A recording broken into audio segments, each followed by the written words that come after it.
Hey, good morning. Welcome Go ahead, to BJ. another edition of the Sunday Rise presented by the Sideline Junkies. It's me. I'm the boss, BJ. I got the big guy, KG, and the Midnight Rider for this NFL week number 12. Is it week 12, gentlemen? Yes, sir. Week 12 edition of the Sunday Rise. Good morning, gentlemen. How are y'all doing? I'm doing good. Don't all answer at the same time now.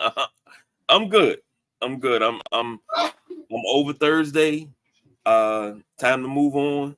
So let's go. Speaking of Thursday, let's start in the past. Let's get right to it. Let's dive into it.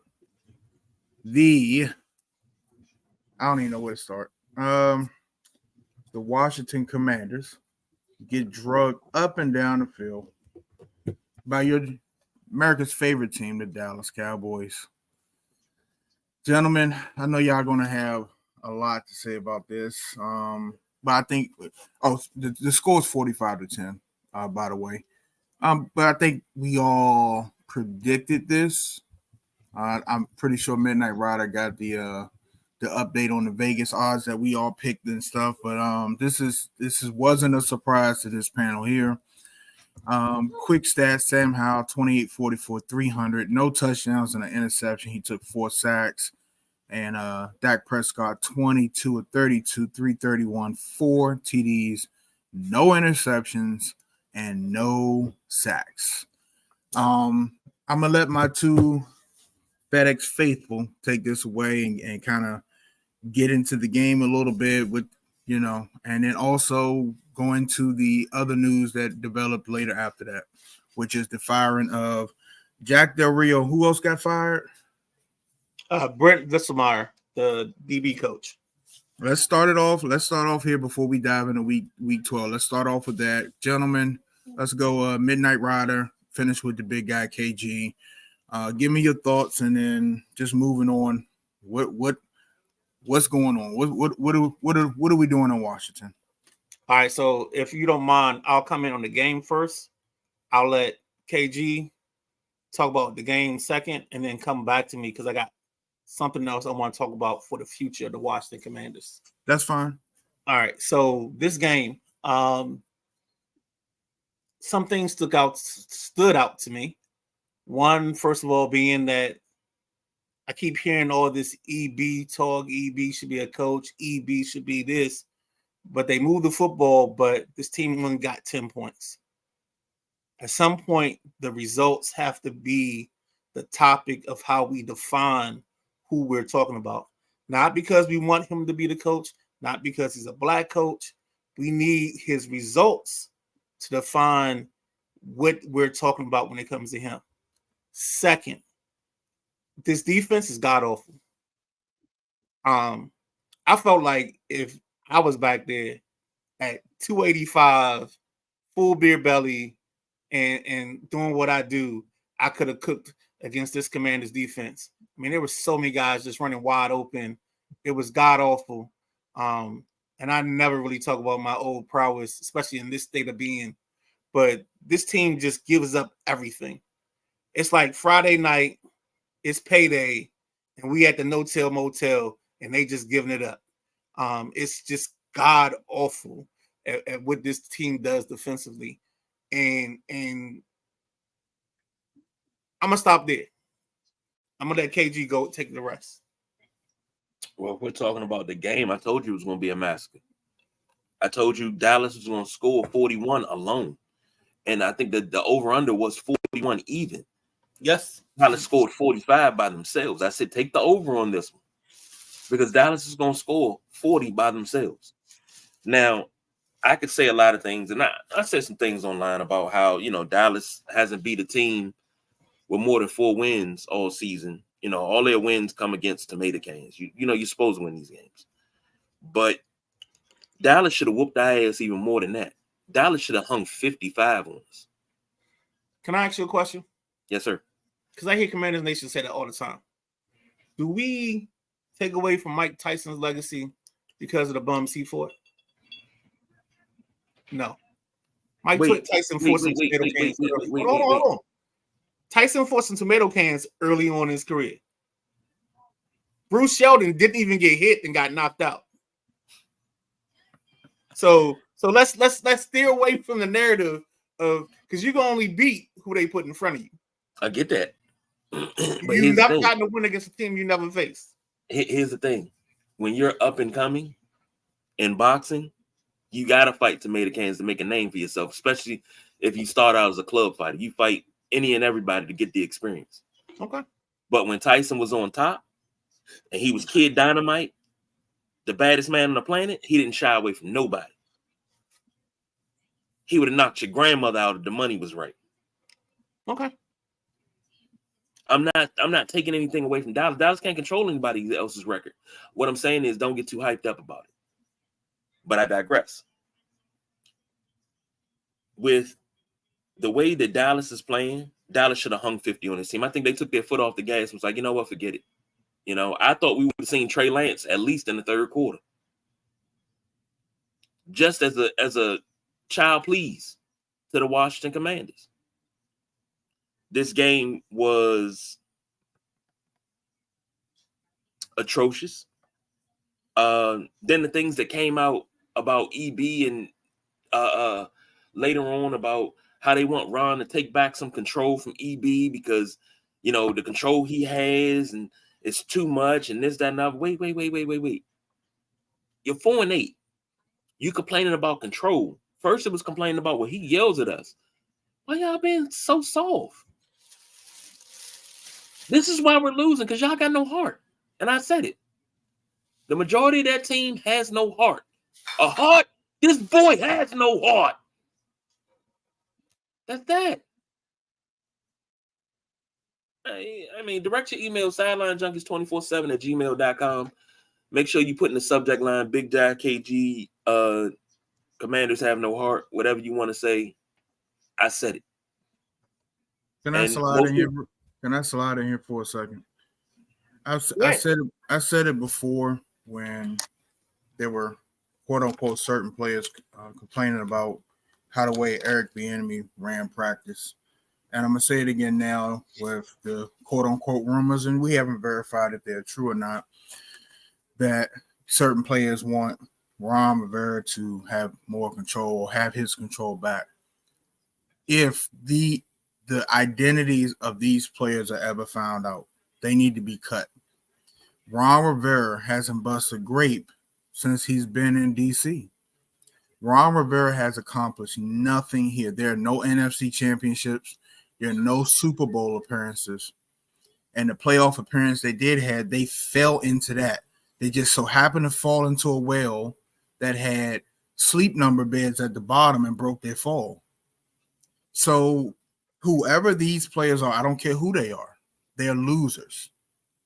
These are not guys you want on your team. And you got a problem with a fucking email, come see me.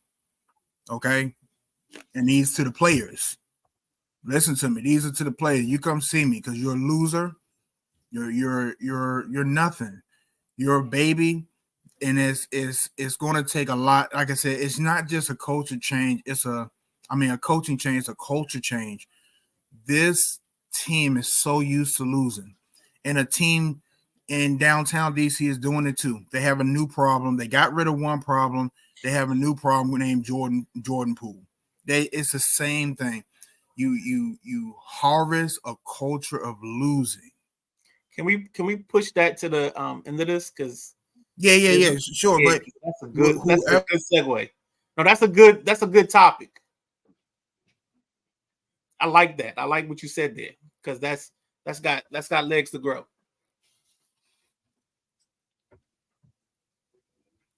BJ? B? Uh-oh. My bad. I hit the mute button. But you want a coach to have control back that hasn't done anything. And this is over. This team quit on Jack Del Rio. This defense quit on him 2 years ago. And it's just obvious out there. They don't play with any type of enthusiasm, with any type of heart. Like, this whole team can be scrapped. It would probably be better to start over on a, what do you call it, expansion draft. and just get rid of these bums that's on this team. I don't care. I don't care who played well. It's just time to scrap it from the top to the bottom. You got the new owner. It's just time to take the bulldozer, maybe move the games to a high school, get rid of FedEx Field, and just do away with everything. I love it when BJ gets into that mode. Because it goes from like reality, goes from one point to like the apocalypse. So the next subject is Jack Del Rio getting fired, along with Brett Wieselmeyer, or whatever you pronounce his name. KG, what's your thoughts on that? I know you sent a very interesting message in the WhatsApp chat. Thank you, Lord. It was long overdue. We have been calling for Jack Del Rio's firing for 2.5 years now, because you can't, and I kind of figured that it was going to happen once you traded Montez, you traded Chase Young. You don't have 4 first-round picks on your defensive line that don't do nothing. You can't use that anymore. You can't use the simple fact that the DBs are getting smoked on most plays. There's miscommunication. Now, it got better. When Landon Collins was back there, it was pretty bad. But when he was out, and it got better. The communication got better. Not saying that he was the problem. I just don't think he should have been the communicator. But the communication got better. We didn't get beat deep as much. But those DBs, you can start calling them Pearl Harbor Crew 2. And if you don't know what that is, please go look it up. Because they because it was bombs away. They don't. Jack Del Rio needed to be gone because they weren't responding to him anymore. You know, you're using a guy like David Mayo, but what's the cat that we got from we had on the practice squad? They activated Jabril Cox. Jabril Cox. You're not using him at all. You're not really using Khaleke Hudson like that, but you're using David Mayo, who's, everybody says it, even with the naked eye, people that don't even evaluate talent was like, why is this cat on the field? That's a problem. Now, if this defense responds the rest of the way, in true Washington fashion, they're going to respond, and they're going to go. I think they're sitting at number 7 right now for as far as picks go. They'll find a way to get themselves in the 15, 16 range by winning for pride. They may go 7-10 this year to give you hope for next year, but you kind of messed up your draft position. So, Del Rio being fired, Buffalo did it for years. Huh? Buffalo did it for years. They will always win games. They instead of shutting people down and trying to get that top 5 pick, they will always be that 9-15 pick and will be right out of range of the person that they needed to change the franchise. Mm-hmm. So I got a question. Because this has been brought up, and maybe we talked about it once before. But if somehow this team ends up with a top 3 pick, do you draft Drake May, or do you draft Caleb Williams, or do you go ahead and take the highest offensive tackle that's available to you? And this is mostly for KG. I'm taking the highest left tackle that I can get, because I don't need Caleb Williams. I don't need Drake May. I have Sam Howell. I have my quarterback that I can cultivate. We know the kid is leading the league in passing yards, I believe in touchdowns as well, and completion percentage. But is that a byproduct of him being a good quarterback, or is that a byproduct of him being on a bad team that is losing and has to throw a lot? Before we were losing a lot, he was still throwing a lot. But unfortunately, you're not getting in the end zone. No. So and the only reason I ask this, or I'm having this conversation, is because there's this part that you have to think about.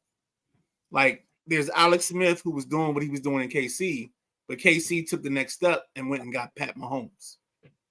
Like, are we going to settle for maybe an Alex Smith level guy and deny ourselves the Pat Mahomes? Because that's what you're going to get into, or that's the conversations you're going to get into when we get to this. It's interesting. I mean, because you don't know, you don't know if you have the Pat Mahomes now. We talk about we talk about what Justin Fields doesn't have in Chicago. He doesn't have a line. He doesn't have any targets. You can't tell what he, just like Garrett Wilson with the Jets. He has nobody to throw him the ball. I would like to see how he performs in front of a line. And another, like, you can't keep changing offensive coordinates. If you're going to commit to EB, you got to commit to EB and let him learn under there. But a lot of the things, you can't, even on a bad team, even a team that has to throw a lot, you still have to make those throws that have a high completion percentage, to have touchdowns and to have the yards. So you have to give Sam credit for that. That's not EB cooking, so to speak. That's Sam. So I think this team is going to put them, if they draft a quarterback, you're going to go back to RG3 and Kirk Cousins situation where you have two quarterbacks now, and you're going to have to cut one for the other. And I just, this team has so many other needs. You have a quarterback. I don't know what else like the fan base wants out of, like, do they want him to pop like a pill and just go ballistic for 30 seconds where he's invincible and maybe ripping people's spines out? I don't like, what do they want him to do? We just said how bad this defense was. No, I don't disagree with you, but the reason it's not directed towards you. It's what I read online, the Washington fan base. It's like, what do they want? What do they want this kid to do? You can only be as good as the rest of the team. There's three other phases on the team. We've established that the defense is so bad they had to throw away basically 2 first-round picks on the defensive line to kind of restart this thing. You have no secondary back there. You have a defensive coach for 2 years that has, like his head coach, refused to make adjustments. They go out week in and week out. They come on the field gravely unprepared. Gravely, like the worst. They have the worst stadium in the league. They have the worst preparation in the league. What do the Washington fans want? You have your quarterback. If you had Trent Williams there still, it'd be a whole different story. But guess what? Even with Trent Williams there, you still have a defense that is just wide open. What'd you say earlier, Midnight Rider? You at your weight and your physical condition now, you could have got a pick six. And that's saying a lot about how bad the Washington defense is. So real quick, I just say that because I know that's going to be the conversation depending on where this team ends up. That's going to be a talking point. And Sam Howell has done well, but I think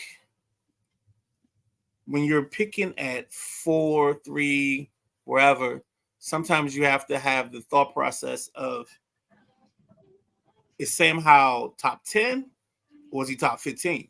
And if he's top 15, then you have to take a look at the unknown. I think you have to at least give it a look and see if your talent evaluators see more out of the person that you draft than the person that you have. And that's the only reason I say that. But to get back to, can I say something about real quick on what you say? I'm gonna say something that's probably gonna upset the Washington fan base. I don't think you have a playmaking receiver. I think if you get that high of a pick, you have to address the offensive line, but you have to find a receiver that can get open. So do you roll the dice and keep the line you got and go get Marvin Harrison Jr.? You don't have receivers here that can get open. We've watched the tape all year. There are plays where these receivers have absolutely separation is the receiver, not the route, not the play call. Separation is physical ability. Do you have it? Ocho Cinco can tell you. My feet can get me open. we watch over and over again. These receivers are like they have like rubber bands on the DBs, and wherever they go, the DB goes. That I'm just throwing something out there. That has to be a serious consideration. Do you have to go get a true top playmaking receiver? Because I don't think Washington has one. I think Washington has a bunch of guys that can be twos if there's a real one on the team, like Justin Jefferson. But you got a bunch of twos and threes. Okay. So my last thought on this Washington thing is, I think Commanders Nation has to understand the dichotomy that they're walking into. And since it's Sunday, it's only right to take it to the Bible, because I think 2 days ago, we ended up in Revelations. And the revelation was that this doesn't work the way it's set up. And first they fired Jack, they fired Estamar, and eventually we're going to fire Ron, the Marty Party, and start all over. And what is that? That's going to give birth to is Genesis. And then Genesis, we're going to have to start with day one with the Let There Be Light. And that new light is going to be the new GM. The new light in the new beginning is going to be the head coach. And then we going forward with our Adam and Eve, and our Adam being the first round pick of this new regime. So that's what I got for that. Somebody get to Edwin's comment, because this is hilarious. He says you have to look at Washington football like you switching barbers, because you've been getting bad cuts for years. It's not going to happen in the first year, the first cut. New barber got to fix your hairline, but the fade is not right. The fade gets right, but your peaks are messed up. You got to go through several cuts before it gets right.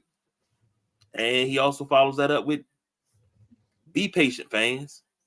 And that's a more direct way of where I was trying to gloss and wax poetically about this situation is we're getting to the point where we're going to fix the things and right the wrongs.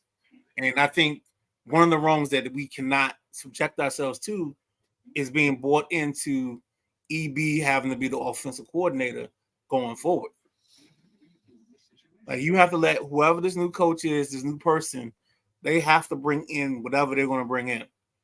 And you can't hold on or hold out hope for EB being somebody he holds over. If he does, that's great. But that can't be the standard. That can't be like the reason you hire this coach is because he's going to keep EB. Because otherwise, all you're doing is committing Snyder sins all over again. It's like a Jim Zorn thing. You hired the offensive coordinator before you hired the coach. Exactly. And I'm gonna get off the pulpit because we ain't got no collection plate going around.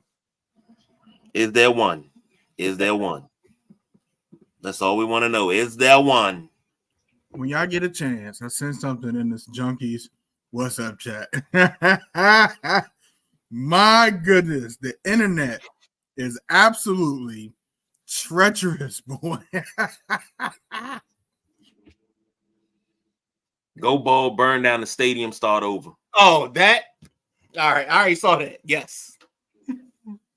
But there's levels. No, mind. All right, we got it. We got. Let's get to this college wrap up because we got 5 games to get to, and we got to go. Ohio State versus Michigan. That was 2 versus 3 yesterday. Yes, indeed. Midnight Rider, I'll start with you. Edwin say, let it all grow back and then get a brush fade. This game right here was I actually gained respect for the kid McCord, the quarterback for for Ohio State. And the reason I did is because he's been in a tough spot all year long. He's a first-year starter. He came back and stole a ball game at Notre Dame. And then he's in the biggest game of the year where his coach is 0-2. And his coach, really, to be honest with you, there's a part of the whole Ohio State fan base that wants the guy that's 47-6 or 45-6 gone because he's 0-3 against Michigan. I'll say it again. There's a part of the fan base that wants the coach that's won, 45 or 47 games and lost 6. They want him fired because he can't beat Michigan. That tells you how deep this rivalry runs. That tells you everything you need to know. JJ McCarthy showed me some signs, but I got to see what's going to happen with him with the combine and everything, because I still don't see a first round QB. But all the mocks that I do, he ends up in the first round. So I don't understand it, but it is what it is. But this was a typical Big Ten ball game. And the problem the Big Ten is going to have is it hasn't evolved enough to be competitive with teams from the SEC and teams from the Pac-2, because that's all that's left after this season is the Pac-2. So they're going to struggle in big ball games. And I think Michigan's going to struggle with whoever they face in the college playoff. That's all I got on this one. The markup for Ohio State and Michigan for the last, and Midnight Rider, you're deeper into the college football, but for the last, I want to say about 20 years, they haven't caught up to speed. They're still playing black and blue ball. And the problem is the teams in the SEC and the teams to a certain degree, the Pac, they can play both. They can play black and blue, but then they also can score 50. They can just have an offensive explosion. These two teams can't do that. And overall, they've always been like well-balanced teams, but when you need them to turn up a gear and keep up with Alabama's offense or something, like, they can't do that. And I think that's the knock on these two teams and why they struggle at the end of the year when they get to the bowl games against teams like that have a more prolific offense that can move the ball. So can I? Yeah, go jump in. And I'm only reason I'm gonna jump in is because on the Michigan side of that, you are absolutely correct, and that was evident with TCU kicking their ass last year. But the Ohio State side of it, I think Ohio State has a good balance, but the problem sometimes with them comes down to either the quarterback or to their plan as a whole. I was going to say the quarterback. So this year was a quarterback. McCord, I think McCord is going to be, I think he's a sophomore. I think if you give him the rest of his career, McCord is going to be a good quarterback the rest of his career. I think his only problem is he was put in as a first-year starter on a team that is built to win the national championship. So you don't get the credit you deserve or the credit you need in those situations, if that makes sense. No, it makes perfect sense. Makes perfect sense. Before we go on to week 12, I want to give these two guys time to shine because, damn it, I know Stanford wished the band hit the field yesterday because they got ran all over the field by the Irish, 56-23. I'll let these gentlemen sign for a couple seconds, and then we'll move on to week 12. Go ahead, KG. It's a rivalry win. We don't get those rivalry games that we used to get in South Bend. We get the USC. We'll get a Michigan every once in a while. You got Michigan State for the megaphone. You got Purdue for the shillelagh. Boston College for the Ireland Trophy. Those are 5 games that we used to have all year, every year, and we don't get it. So when you win against Stanford, it's good, but it don't mean a thing if it don't end with that ring. A bowl game, I used to be satisfied with a bowl game. Win a bowl game, get some money, get a nice, pretty trophy. I'm not satisfied with that no more. I need more. That Ohio State game, I don't think Notre Dame should have lost the game this year. But that's how I feel every year. Whoa. said you don't think they should have lost a game? Yeah, but I feel like that every year. Oh, okay. I grew up with Lou Holtz. I'm used to going undefeated and getting shitted on and not getting the national championship 90, 93. I'm used to that. But anyway, Midnight Rider. Real quick, back to Ohio State. If you guys want some entertainment, Monday morning, check in on 92.3 in Cleveland. It's on the Odyssey app. You're going to have a good time because they're going to fire. They want to fire. If they don't, the hosts don't want to, the fans are going to want blood for what happened yesterday. On the Notre Dame side, I mean, they beat Stanford. So I thought Stanford would have given them a better game because of the way he played Colorado, but that also tells me the talent that we have at Colorado. And then let's finish it out real quick. Colorado lost, and I think I gotta give credit to BJ because BJ said after the fourth win that this team may not win another ball game. So I gotta give him all the kudos because I argued in up and down and made statements about it, and yeah, it's facts. They didn't win a ball game after. And I saw what he saw, but I didn't want to see it with my real eyes. But that Colorado team had problems. And I think Prime made it worse by stripping the play caller of his play calling duty. Sean Brown, the guy they got from Kent State. And then I think the fact that we know that Warren Sapp is coming in next year to be a D-line coach over top of whoever the D-line coach is now, I just think that's bringing this transitional thought process into place, and that's not good. They have some pieces, but they don't have the important pieces, which are the guys that go from tackle to tackle on both sides of the ball game. But let's get to some of these comments because there's a ton in there. Yeah. First off, I missed this one early. Hope you all had a great Thanksgiving. Thank you, Matt. It was pretty good, man. For somebody that don't really like the holidays, it was pretty goddamn good. Edwin say, we got to go back to the Nas 2000s waves. Matt says, McCord did what I was afraid of. Edwin says, Ohio State needs a new coach. Michigan is a Super Bowl for Ohio State and has been for quite some times. Matt says 1-3 against Michigan. This is Ohio State 1-3 against Michigan, 1-5 against top 5. So Michigan is not who you think they are. Matt also says, sadly, with the big 68 or whatever it is now, this could be the last time the greatest rival in college football loses something. The big 68. That's what it is. Edwin says right now right now Washington got the Cornell West cut right now. Sorry I was late, but discussion has to get it off my chest now on the college football. Matt says Ohio State had playmakers on offense that D has not until this year. They had the D, not the QB. Edwin,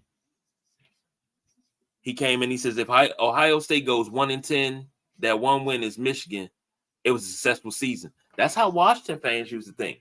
I don't think that's just both ways. That's how they think now, and that's how Dallas thinks now. Yeah, I don't care if we lose every game. As long as we beat Dallas, I'm fine. But that's both ways in that rivalry. It's either way. If Michigan goes 1-10 and they beat Michigan, they beat Ohio State, it's the same way. And yes, I'm a Yankees fan, and yes, I'm used to winning. I grew up winning. I grew up as God. We won. Well, yeah. Mm-hmm. Yankees, we won. What are you used to now? Washington, we won. Finishing fourth? Bulls, we won. I'm used to that. Finishing fourth now. Here we go. Hey, BJ, you got that trash truck? And Edwin say he had to throw the Yankees in there. Moving right along. We don't need no trash truck. Now that I can get on the board, I'm gonna save it into the pictures though. All right. Gonna have to revoke his license. Not just in Cleveland radio, Columbus radio started after the game. That's what Matt said. And Edwin says Colorado got pieces, but not the pieces. I agree with that statement. Back to Matt's statement, real quick.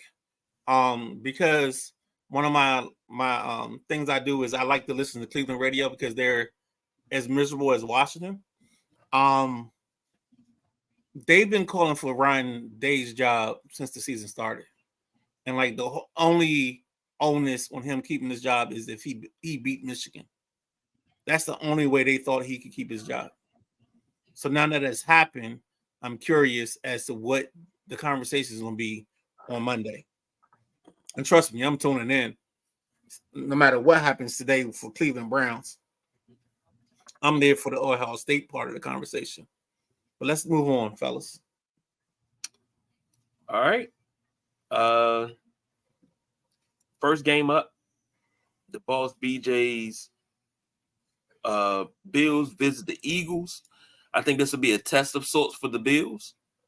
Yeah, get them bums up first. They don't get to go second to last or last one. Matter of fact, they should have been before. They should have been before the college football recap. God damn, gangster shit. BJ, take it away with the league rankings. Well, we'll start with the visiting Buffalo Bills. They're 6 with 26 points a game. They allow 17, which is 5th. 6th in total yards, 372. 7th in passing yards, 254. Rushing the ball, they are 11th. They come in at 117 per game. Total yards allowed, 10th, 314 a game. And turnover differential, they're sitting right on the goose egg, good for 15th. The Philadelphia Eagles, a home team. Points per game, 27th, good for 5th. Points allowed, 21, good for 15th. Total yards, 9th, 362 a game. Passing yards, 12, 234. Ground game, 128 a game, good for 8th. Yards allowed, 324, good for 14th. And turnover differential, they are 2 spots behind the Bills at 17th at -1 per game. Gentlemen, let's get into it. What's the over-under for this game? And this one is Eagles 3-point favorites. Over-under is 48.5. Okay, so that's right. And not to leave anybody out, we get the league rankings from Bleacher Report. I just want to throw that in there. I don't want to seem like I'm stealing this up, but the league rankings come from Bleacher Report, so thank them for that. This is I actually thought the Bills had a bye this week. I didn't read the schedule right, so they have a bye next week, and then they play Kansas City the week after. This is a test for Buffalo. You know, this is I'm not going to try to go into my 30-year feud rant of my team, but this is a test because this team, no matter what anybody says about them, they have the potential to beat anybody in the league. I believe that, not just trying to look at it as a Bills fan, but from an NFL fan. Like if Josh Allen's on, this team can beat anybody. But, you know, they've had their discrepancies. They've had the problems at receiver, you know, not having a number 2 receiver step up, which it looks like it may be Khalil Shakir. So we'll see if Josh trusts him enough to throw him the ball more. I think one of the things we saw when this team is successful, they're not force feeding Stephon Diggs. It's okay to feed Diggs, but when he's open, I think when you force feed him, you're taking away from the tempo and the offense, and you're not getting the other guys involved. I like what I see from Dalton Kincaid. It's just going to have to be a group effort. The Eagles are playing very well right now. They are the 3-point favorites. You get 3 at home. So I wouldn't be surprised if Buffalo comes out with this. I really wouldn't. I picked against the Bills last week. I'm going to pick against the Bills this week too. I think that this is a 28-24 Philadelphia win, which, you know, is going to set the Bills back a long way. They're going to have a long road ahead of them to try to even get into the playoffs. But this is a test for them today. Like the big guy KG, this is a test. If they can beat Philadelphia, we can start talking about Buffalo again because we not have penciled in, but a lot of the Super Bowl predictions on the NFC side have the Eagles in the show, and for good reasons. They're just a well balanced team. They play very well. They got a lot of weapons on both sides of the ball, and the Bills are trying to figure things out. And I think Sean McDermott knows he's on thin ice. So this is going to be an interesting game.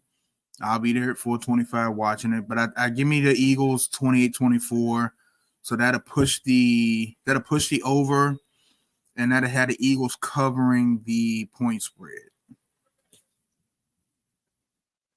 All right. Let me jump before I give mine. Let me jump into these comments real quick because this is good.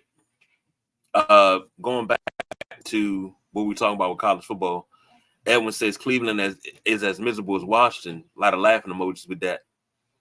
I believe that's true. Matt says 2 words, Urban Meyer. Edwin comes in. He says Bills lose. Josh Allen 3 picks. Josh Allen 3 picks, 2 fixes. The gunslinger is back, and that's gonna hurt the Bills. Edwin says he think he's gonna place that bet. Matt says, "Dear fantasy gods, I need a good day from Hurts, AJ, and Swift." Look. I'm duking it out with the Midnight Rider right now, so I really need a good day from everybody. Edwin says Eagles 34, Bills 14. I'm going to go with the Eagles, and I'm going to take the over. Eagles will cover outright. And what is it? 48 and a half?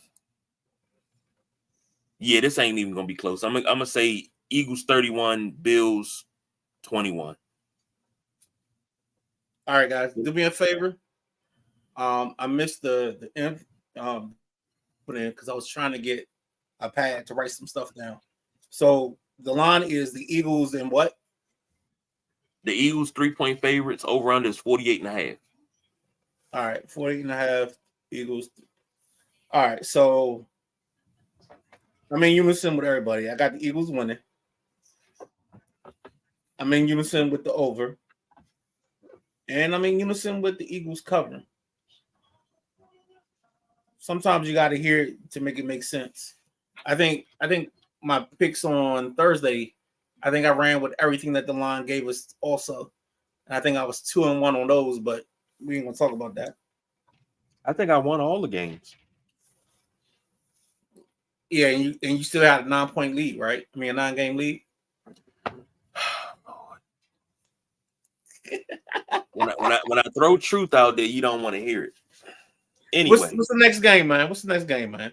Moving right along. The next game is the Browns visit the Broncos.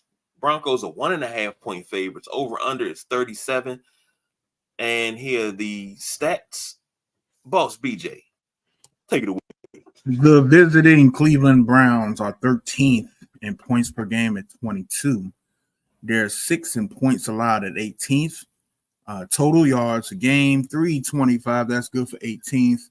Passing yards, bottom of the league, 26 at 183. Tops in rushing the ball, they're 3rd. They come in at 142 a game.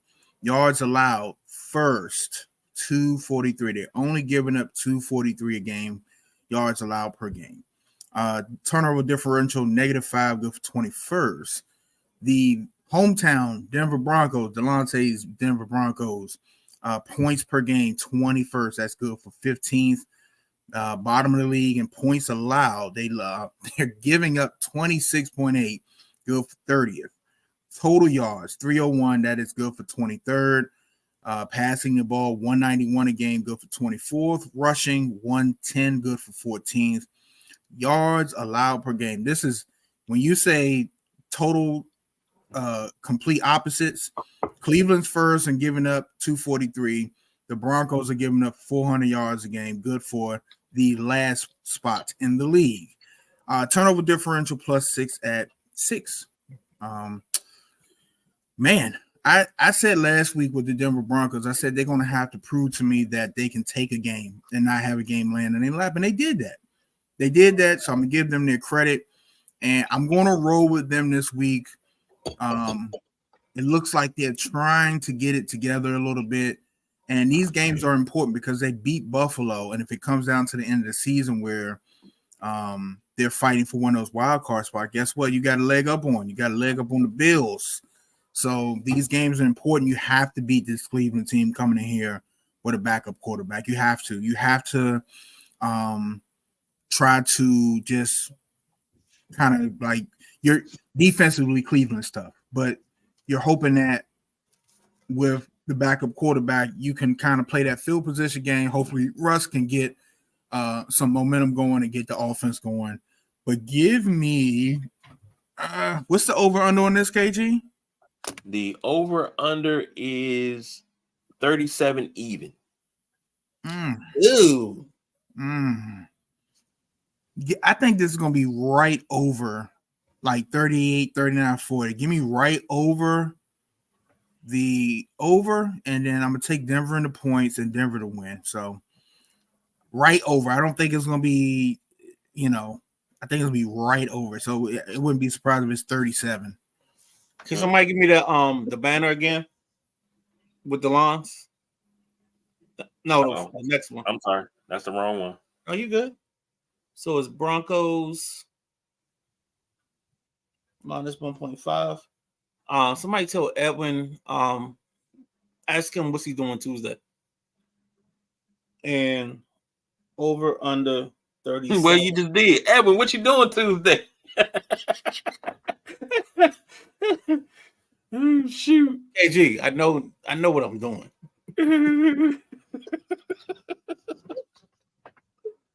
Go ahead, KG. You take the next one. Oh man, Edwin says he got to get down with us in fantasy league next year. We'll have an opening because we dropping a couple people out of fantasy that ain't participating. They just doormats. So that's most definitely. And I right now I'm the reigning Sheiky baby. I will humble you. So yeah, there's that. Oh boy. Edwin also said this is an interesting game. Cleveland defense is going to give Wilson trouble. And if that Cleveland QB is, and the Cleveland QB is iffy to me. Matt says, didn't see this run by Denver coming. First team to 14 wins? Question mark. Yeah, I totally. I didn't see this run either, but I think this is going to be a test for Cleveland. Cleveland, are you for real? Or, well, if you're for real, and I think Cleveland is for real, is Denver realer? But I think I'm going to go with the Browns in this one.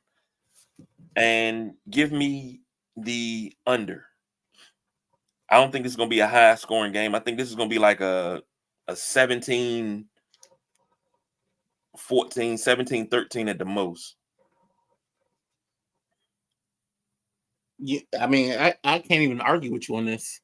I think Matt, if you catch Matt's comment, I think the first team of 14 or 15 is going to win this ball game. And unfortunately, I think the Broncos win. I think we hit the under. And this 1.5, I actually think it's going to be like a 1-point ball game. So I think the Browns cover in some immaculate 1.5 way.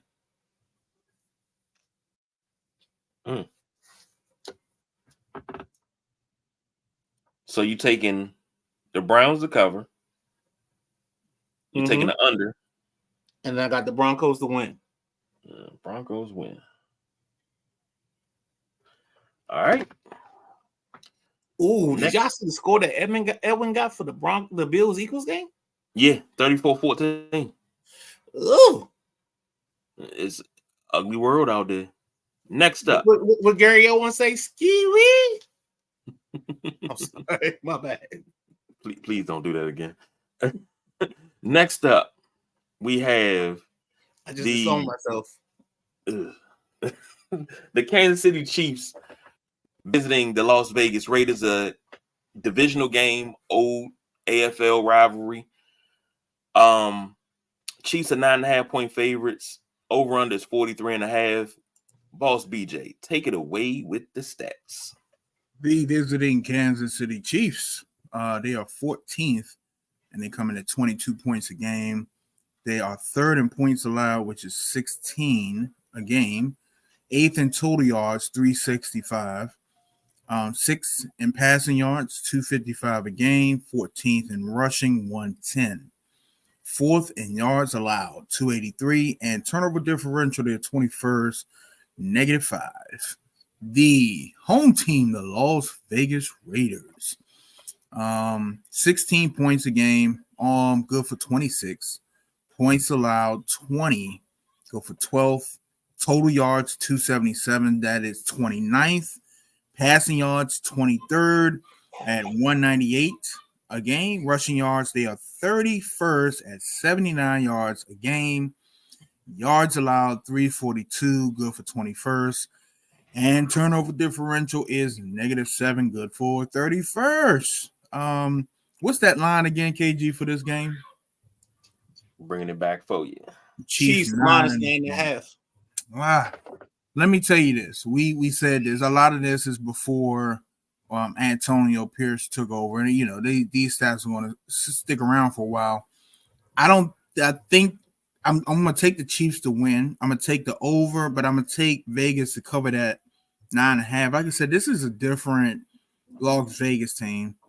I know Max Crosby is questionable, but I think he said he's going to play. And it's a divisional game. These two teams know each other. There are no surprises. They know each other very well. So I'm going to take Kansas City to beat. I'm going to take Vegas to cover. I'm taking over the 43.5. I just think Kansas, it's just one of them things. Kansas City got too much firepower. I think it's going to be a good game. I think Kansas City pulls away eventually and do their thing, get that W. I'll say this, and this is a true rivalry. They're not just AFC rivals. This goes back long before the AFC was ever developed, and they hate each other. I mean, it's true. Tell us about the battle in 1974. Well, it's not even 1974. It was pre-70. It was nothing to see Len Dawson versus Darryl LaMonica. Tom Flores played for both teams, but nobody, most people don't know that. But it's a hated rivalry going there. And KC used to come out on the losing end a lot, but they won't come out on the losing end today. I'm taking KC. I'm taking the over, and KC for the win. KC over and KC covering? Yeah. Ooh-wee. The boss man pretty much said my pick. I got the Chiefs winning the ball game. I got the Raiders covering with this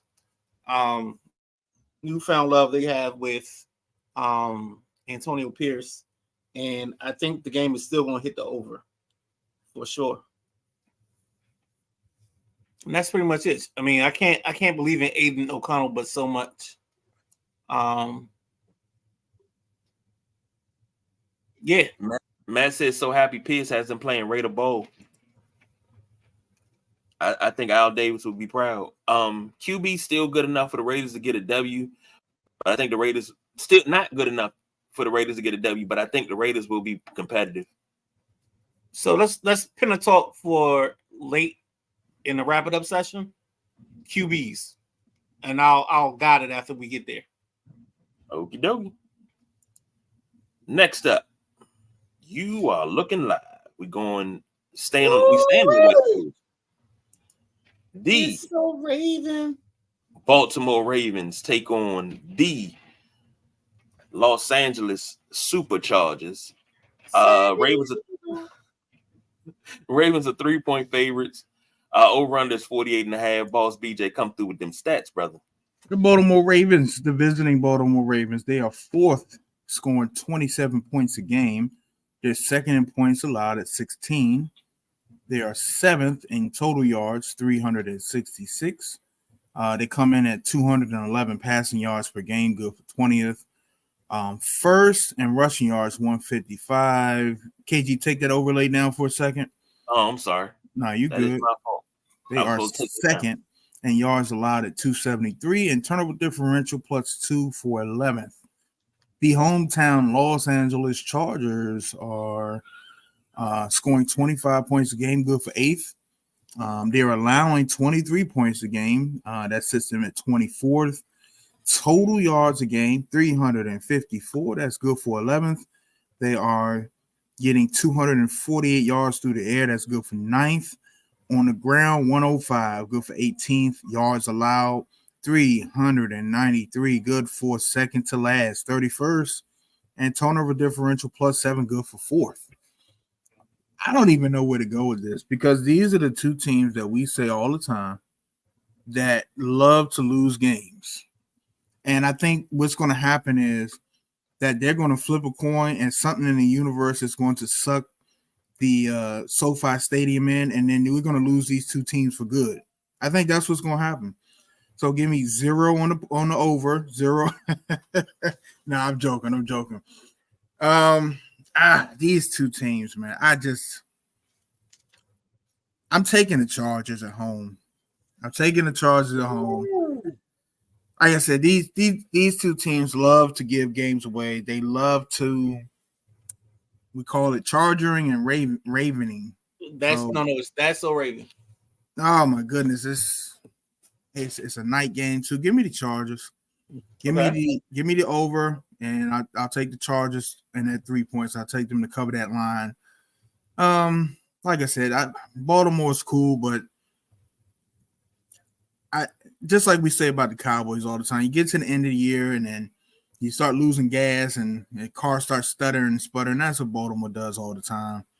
But I'm going to take the Chargers at home to sneak this one out.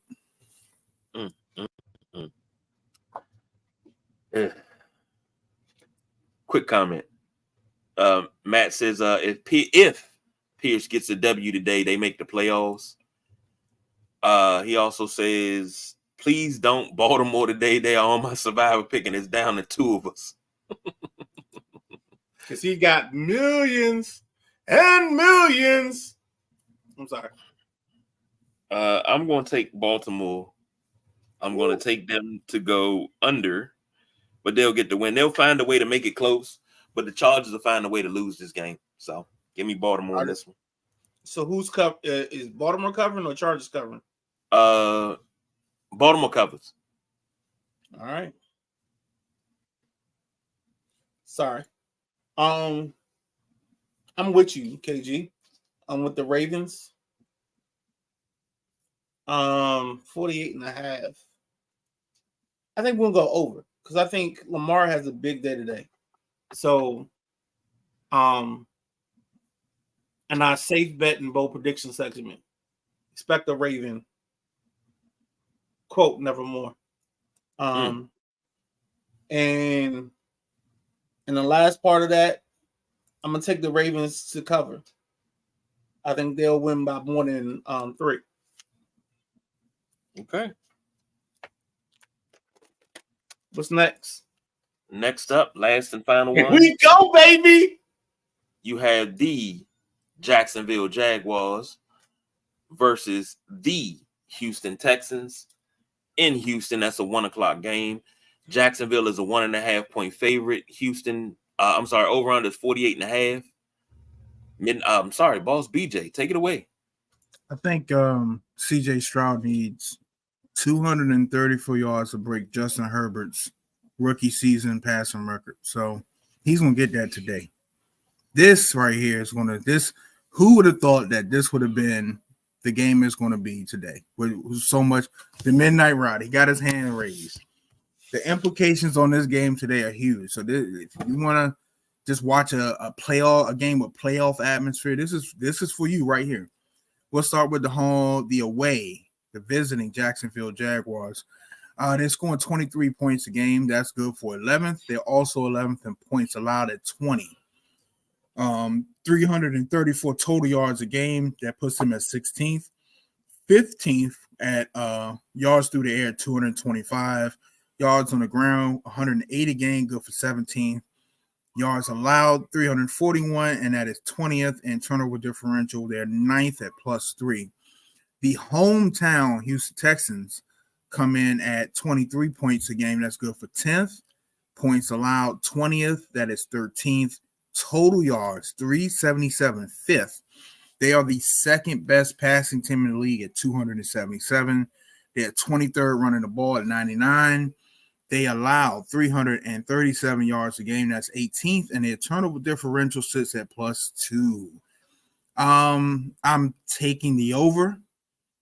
I'm taking Houston, and I'm taking Houston to cover that 1.5. I think this is gonna be a really good game. And yeah, I think this is gonna be a really good game. I think Houston, those that wrench in the gears for Jacksonville, and Jacksonville had their chance. They had their chance over the last couple of years to establish themselves as the dominant of the division, and now they've let this new boy in Houston come on the block, and they're not even to their full potential. If you watch Dragon Ball Z, you remember Cell, and Cell kept telling you, "I'm not even to my full potential. I'm not even to my full power yet." And that's the Houston Texans. They're not. They still got to absorb an android to get to their full power, and they haven't even found the android yet. What they're running on right now is good enough to beat the Jacksonville Jaguars, and I think eventually they're going to take this division. It's going to be their division. They're going to be hosting a playoff game. So give me Houston, give me the over, and Houston to cover those points. I'm gonna I'm ride with the balls. I'm gonna take the over. I'm gonna take the over. I'm gonna take Houston, and I think Jacksonville has been stuttering, and they just can't get their footing to get it together. They're gonna get it together, and it's gonna be this season, but this ain't gonna be the game that they get it together. Give me Houston. Give me the over. Houston covers. Let's go. Well, I like to bring both of you to the benediction that is called the Houston Texans. If you out here looking for someone to believe in, it's the Houston Texans. And I told you this 4 weeks ago. And now the both of you are on the train, and I'm loving it. I am loving it.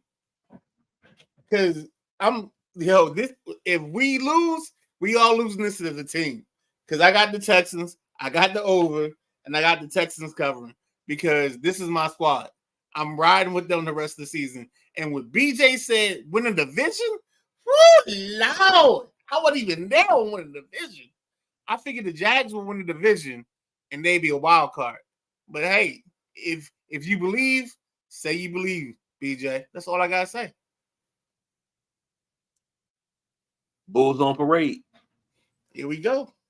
Bombs over Baghdad. It's that time to wrap that shit up, B. You said you wanted to talk about quarterbacks. Yeah. So, God damn, this for your brain. So the list this week is going to be a little bit different because of the quarterback situation. So just be ready. It's going to come out. It's still going to have the same thing, but expect some changes in the list.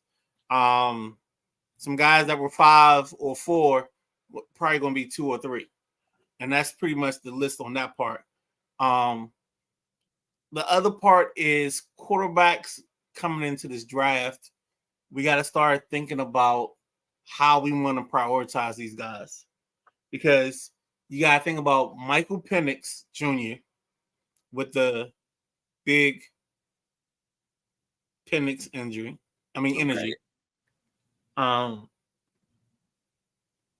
He's lefty. He was a starter at Indiana, but his first 3 years he kept getting hurt. The last 2 years he's been okay. He's been healthy, and he's performed at Washington. You got Bo Nix, who at Auburn looked like straight garbage. And today he's got like over 60 touchdowns with Oregon. You know, is he a byproduct of his receiving core? Same thing with Penix. Are they byproducts of the receiving core, or are they just good quarterbacks?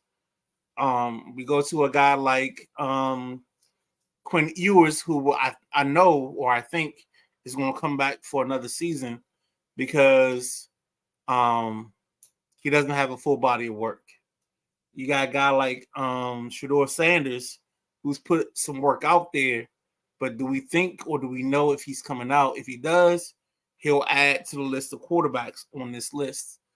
A kid like J.J. McCarthy, and I don't mean to be long-winded with this, but J.J. McCarthy isn't an ideal prospect, but because we've accepted quarterbacks at 6'2" and a little bit shorter, and I think the kid hasn't reached his full potential at Michigan because of their offense, he's another guy we got to start looking at. So there's the thing that I'm talking about with quarterbacks. And the other thing I talk about quarterbacks is who they have around them. And we got to start thinking about when we start judging these QBs, even at an NFL level, like who's this guy throwing the football to? That's a big thing. Some of it is the quarterback. So we think about like a Tom Brady where he's throwing to some bums and he makes them look good. But there's also some guys that need that top tier guy to make them better. Like I think Lamar Jackson is benefiting from the fact that he has Zay Flowers and Odell Beckham. So that's really the quarterback convo I want to have twofold. Okay. And before we wrap it up, hold on. Before we wrap it up, we got to do bold predictions and safe bets. Yes, we do. Let me get to this comment real quick. Matt says, I know today is an NFL day. NFL day. You guys see the slash to the back of the head by Trouba that the NHL player safety only gave him a $5,000 fine for? I didn't see that. Nah, I didn't. I'm not a big hockey guy. Like I watch games, but I missed that. Definitely gonna have to go find that out. Okay. Safe bets. Bold choices. Bold predictions. I'm sorry. BJ, you want to go first? Bold predictions. Josh Allen, 300 total yards, 4 touchdowns total. That's running and passing. That's my bold prediction. My safe prediction. I don't know if this is really a safe prediction or a bold prediction. I say CJ Stroud, 303 touchdowns. Woo, welcome to the bus. Bold prediction. Jaylen Warren, 100 yards rushing, 2 TDs. Safe pick. Come back to me on safe. I'll let you go, KG. Okay. Matt said, Google it. It's McSorley on Brashear. Bad. Now, that was pretty goddamn bad. That's terrible. I remember that. Safe pick. Well, no, bold prediction. Jalen Hurts, 400 yards. That's bold. Jalen Hurts, 400 yards. 4 TDs. Safe pick. AJ Brown. $125. Any TDs? 1. Okay. That's the safest I can get. Oh, another safe prediction. The Washington Commanders will not. Dog. Hold on. The Washington Commanders will not disappoint me today. That's about as safe as I can get. That's bold. That's a bold prediction. That's a bold prediction right there. Oh man. Safe. You know, I don't do safe well. You know what? I'm gonna go Saquon Barkley, 100 yards combined, and a TD. That's my safe pick. All right.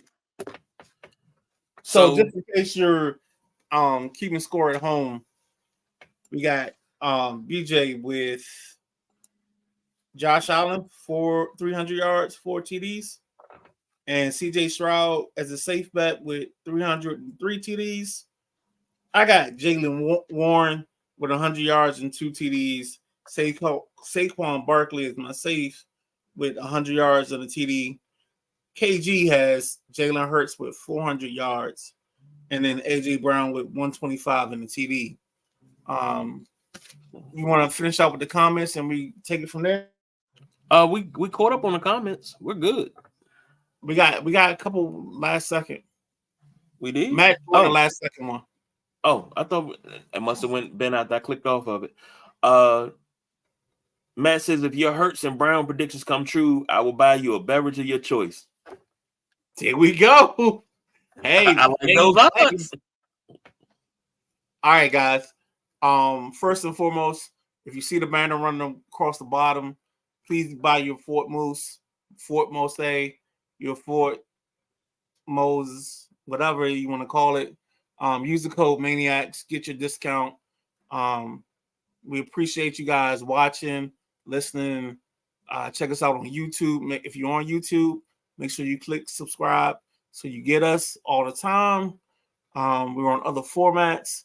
We're also on Clear Productions. So sometimes during the week, if you missed us today, you can catch us during the week. What am I missing, guys? I think that's about it. Oh, and if you can't watch us, you can also find us on every streaming platform, which is where we got our start at. So Spotify, iHeartRadio, Apple Podcasts, Google Podcasts, or is it Google? Yeah, it's Google Podcasts now. So you can find us everywhere. If you just want to listen, you don't need the visuals. We there too. And like always, we're the people's podcast. So, we have a group on Facebook. We have a messaging group. We love having guests. We're trying to line up a guest for Tuesday, our Joe the Fan segment. Edwin Garrett, available Tuesday. Hey, let us know. You the man. You sound like you the next in line. So we just need a confirmation on that. But like I always say, go set your lineups. Go make your picks. It's 12:30 on the nose. You got plenty of time to move some things around. Double check your parlays. Put those in. I'm sorry, because we have a segment that KG introduced last week that we didn't really address. Well, what was that? Where was that? What's on the menu? Oh, yeah. And ladies and gentlemen, we put it out there. We haven't been consistent with it. So KG, what's on the menu? For today, this is the last day probably of leftovers of chicken, sweet potatoes, corn pudding, stuffing, fried cabbage, and greens, and a little bit of ham. Might even go out and give me some bread and make me a good old ham sandwich for dinner tonight. That might be dinner.